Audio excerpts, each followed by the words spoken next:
वो होती हैं हिम्मत की, स्वाभिमान की और कभी हार ना मानने वाले जज्बे की। और आज हम बात करने वाले हैं एक ऐसे ही महान योद्धा की, महाराणा प्रताप। एक ऐसा नाम जो आज भी वीरता का दूसरा नाम माना जाता है। तो सवाल यही उठता है कि आखिर वो कौन थे जिन्होंने अपने वक्त की सबसे बड़ी ताकत के सामने भी सिर नहीं झुकाया। चलिए आज इसी सवाल का जवाब ढूंढते हैं। तो सबसे पहले ये समझते हैं कि महाराणा प्रताप कौन थे और उनका दौर कौन सा था।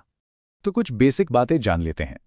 महाराणा प्रताप का जन्म हुआ था 9 मई 1540 को। उनका राज्य था मेवाड़ और पिता थे महाराणा उदय सिंह द्वितीय। और हाँ, एक नाम जो हमेशा उनके साथ जुड़ता है वो है चेतक। उनका वफादार घोड़ा जो सिर्फ एक जानवर नहीं बल्कि वीरता का अमर प्रतीक बन गया। उनका जन्म हुआ था कुंभलगढ़ के उस अजेय किले में जिसे कोई भेद नहीं सका था। शायद उसी किले की मजबूती ने उन्हें वो हिम्मत दी कि वो भी कभी किसी के सामने नहीं झुके।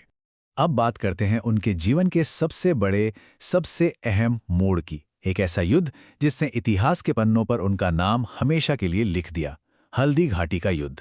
जरा सोचिए, ये लड़ाई थी किसके बीच? एक तरफ मेवाड़ का एक छोटा सा राज्य और दूसरी तरफ सम्राट अकबर का विशाल, बहुत ही विशाल मुगल साम्राज्य। मतलब ये वाकई एक असमान लड़ाई थी। साल था 1576। इतिहास की वो तारीख जब हल्दी घाटी में वो जंग लड़ी गई जिसे आज भी याद किया जाता है। ये जंग थी तो सीधे सीधे सम्राट अकबर के खिलाफ, पर मैदान में मुगल सेना की कमान संभाल रहे थे आमेर के राजा मान सिंह। इसने इस लड़ाई को और भी पेचीदा बना दिया था।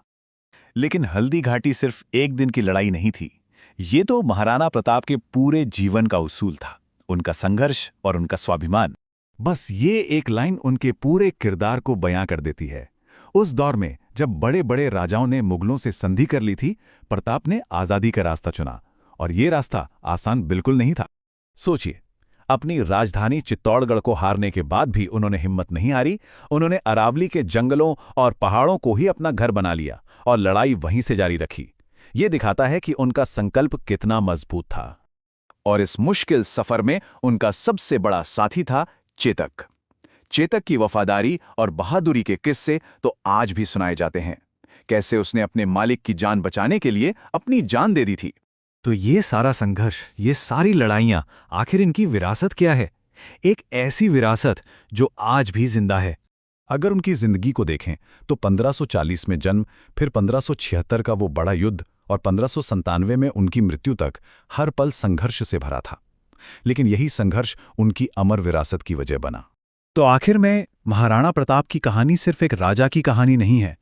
ये त्याग की कहानी है, कभी ना खत्म होने वाले संघर्ष की कहानी है और अपनी मिट्टी से बेइंतहा प्यार की कहानी है। ये वो बातें हैं जो कभी पुरानी नहीं होती। और यहीं पर हमारे लिए एक सवाल भी है।